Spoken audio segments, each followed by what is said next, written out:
Say what's cracking, YouTube? It's your boy 16 to life, and I'm back like I'm on a parole violation. You're down! What's going on, man? Before I get started with this video, I need y'all to do a few things for me, man. Like, subscribe, hit that notification bell. Also, drop me a comment or two, man, in the comment section. That way, my videos will get a little more visibility on YouTube. Yeah, so let's hop right into this story right here, man. So, like I was telling y'all, right, in 1994, I got arrested. I ended up getting a 16-year to life sentence, and they sent me to the penitentiary out here in California, So during that time, I accumulated some stories for y'all. Now, I'm out of a county called Riverside County. And so when I got arrested, I stayed in there 2 years. I was fighting some charges, and I stayed in there 2 years. So during that time, I'm in the county jail. I'm seeing actually where a lot of the COs that's working in there, they they dogging the inmates up in there. They beating them up sometimes. All type of stuff. And so to my understanding, I think that if you wanted to be a sheriff, you had to do so many months in the county jail as getting some training and stuff, And so, like I say, man, there'd be many a times where when going to court, or sometimes they come to your cell for whatever reason, 2 or 3 deep, 4 deep, snatch you out of there, and basically rough you up, put hands on you and stuff. In the county jail, basically, the sheriffs or correctional officers, they was dogging dudes, man. They had them move what I used to call the chicken wing. And they would tell you basically to put your hands behind your back, like they was gonna handcuff you or whatever. Then they grab your hands and shove your hands as far as they could up your back, you know what I'm saying? And then so a lot of dudes would have to stand up on their tippy toes in order not to get their arm broke. It'd be 2 of them back there, and they be doing this and slamming you all up against the wall, dogging you and this type of stuff, right? So I remember one morning I was going to court. Now, when you go to court, they have you, they put you in a holding tank. It's maybe about 35, 40 of us, in 3 or 4 different holding tanks, however many they can fill up in there, So then they'll tell you to come out, and they'll step out, and then they'll put you up on this hard, cement wall. Now, we're inside, mind you, we're inside the county jail. So they have, maybe about 10, 15 dudes come up, line up on the wall. Now, when you come out, they tell you to be quiet, come out. Be quiet, pay attention, listen to what they got to say. At some point in time, they'll tell you to put your hands up on the wall so they can come put these chains around your waist. And then once they put the chains around your waist, I can't remember if they would handcuff your hands to the chain or whatever. But we're going through this process. So we come out. Now, there's a Hispanic dude right next to me. Now, he's telling somebody, his homeboy, say, hey, what's going on, man? He's telling his homeboy, hey, man, look, I'm getting ready to go to court today. I'll probably be getting released. And so while he's talking to his homeboy, one of the sheriffs or COs, correctional officers, slide up behind him, man, and grab him by the head, said, hey, man, didn't I tell you no talking? And bam, slam his head hella hard, man, super, super hard up against the cement wall. I mean, I was right next to him. You could hear that shit, man. The cement wall is solid and thick. Man, he slammed that dude's head hard as a motherfucker. Hard, right? And so now, the Hispanic dude that's next to me, he's standing there, right? But now he started like lightweight shaking. He's angry. He's angry, man. This dude is mad. And now all of a sudden, I see tears coming down his eyes, and I don't necessarily think he was crying because he was hurt. It wasn't a physical pain. I think that he was crying and mad because he felt he couldn't turn around and do nothing. I think he knew that if he had came off that wall, he might have got a punch or 2 in. And then the 8 to 10 other COs that was there, they would have dogged him out. So his tears was more behind frustration, And so I'm seeing this type of stuff in the county jail. Like I say, at this point in time, I had never been to the pen before. So once I finally did go to the pen, I ended up going to what's called Salinas Valley. It's a 180. It's a level 4 180. Basically just the highest security prison that they have in California.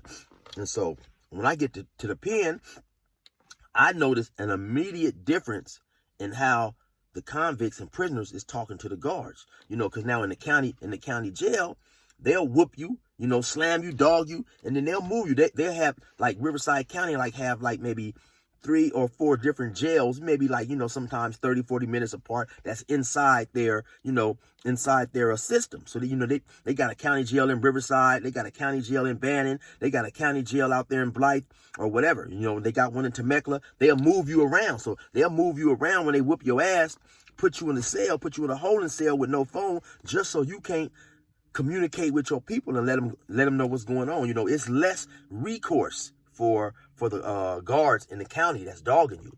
And so, like I said, I had never been to prison. So once I get to prison, the convicts in there, they talking to the prisoners. I mean, they talking to the guards like they don't give a fuck.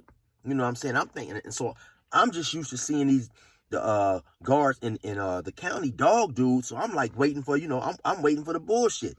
But now it's different in the county, in prison, because in prison a lot of those guards know that, hey man, these dudes got 45 to life, 150 to life, you know, 25 to life, 88 years with halftime, sometimes, you know, 150 years with halftime. A lot of these dudes is not coming home. And now it's less of them on the yard than it is of us. So the atmosphere didn't change, you know, as I'm starting to peep.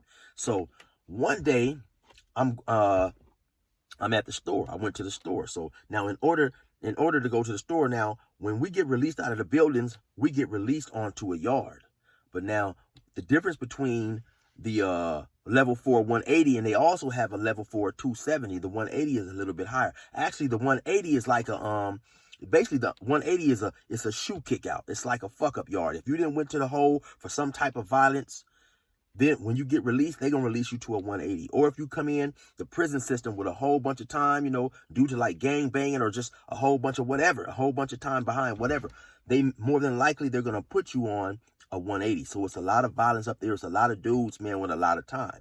So when you're released to the yard on a 180, you come out to the yard, and then in order to get to like things like the canteen, the chapel, the program office, where, you know, the clerks and sergeants and lieutenants are, you have to go through another wall. You have to go through like you have to go through a gate. The COs pat you down, make sure you don't have no weapons, and it's behind it's behind a big old giant wall. It kind of reminds me of almost like one of them castles, like a fortress. You know, you have to go through that part.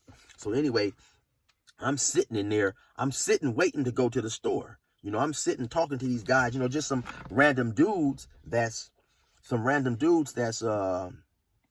sitting there talking and stuff. You know. And so we just sitting there talking, waiting to go to the store. Now, I'm sitting there with a couple of Asians. And now, at some point in time, these Asians is laughing and joking with each other. At some certain time, one of the Asians say to the other one, "What you gonna do? Shoot me under the pool table?" So now, when he say that, I automatically realize who's sitting right there at that point in time. This is like 1996. It was an extremely I would say newsworthy case that was on TV where some Asian gangs had got into it, man. And one dude they was in a bar fighting. And one dude ran up on the other dude, man, and took the gun from him, and he ended up shooting him up under the pool table. And I'll leave the link in the description for y'all. And also, man, y'all get at me and let me know, drop some comments if y'all want to know about some of the more, I guess, we can say, infamous dudes that I was locked up with. You know, I ran across some dudes, man, who had some newsworthy cases. So anyway, once he say that, I realized, okay, this must be that dude that shot the dude up under the pool table or whatever. And they got it all on film. So anyway, we sitting there talking and stuff, you know. Then actually all of a sudden, I don't see it. I hear it. Bam! You can hear it loud. Somebody done got hit in their jaw. You know, hard as a motherfucker. But I don't see the punch. I just hear it because we're sitting on a little bench talking, waiting to go to the store. So when I hear that noise, I look up. Now all of a sudden I see a police.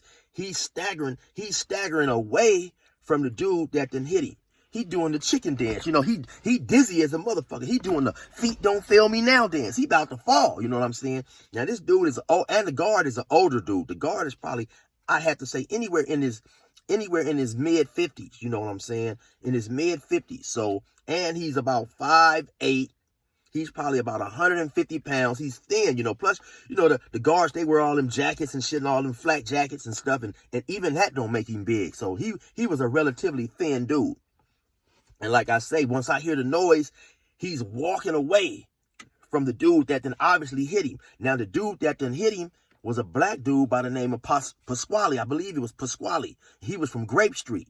You know what I'm saying? So after Pasquale then lit his shit up, he just standing there like nothing's going on. You know, normally after a person fire on the guard or the police, he hype, he ready, because he know now it's going down. You know, once you fire on the guards, you might as well go all out, because they about to whoop your motherfucking ass, you know. So when Pasquale fire on the dude turns and starts walking off. He's saying, "Fucking asshole." So now maybe about 20 feet up behind Pasquale, there's another CO by the name of, everybody called him Chug. Now he was Asian or Filipino or something like that. He had a very hard last name to pronounce, Chugalaro for something like that, Chugalero, some long ass last name. So everybody just called him Chug. So Chug see the shit, or Chug possibly may have heard the punch also. So Chug started hollering, get down, motherfucker, get down. So Chug started running towards Pasquale. Now Pasquale's back is to Chug. And like I say, Pasquale is just standing there. Pasquale ain't turned around. Pasquale ain't done nothing. He's standing there like he ain't even done nothing. You know, he ain't hyped. He ain't nothing. So Chug is running up on him. Chug run behind him and bam, tackle him. Get down, motherfucker. Chug slam him to the ground. Now when he slammed him to the ground, now Pasquale turn around. Now he kind of start fighting with Chug. Now the officer who initially got punched in the face, now all of a sudden he turns back around to go help Chug. Now, this was crazy right here, y'all. I can't make this shit up. So this is crazy. Now, Chug is on the ground. They wrestling with Pasquale. The officer who got punched, he pulls out his can of mace. He shakes his can of mace, and he goes to spray Pasquale in the face. But I guess he's so drunk and punch dizzy, he's got the nozzle, the hole facing toward him. So when he hit the mace, he maces his damn self. He maced himself all in the face. When he maced himself in the face, he dropped the mace and stumbled back off. So now Pasquale and Chug is on the ground. They going at it. Now, of course, you know, Chug didn't hit the alarm.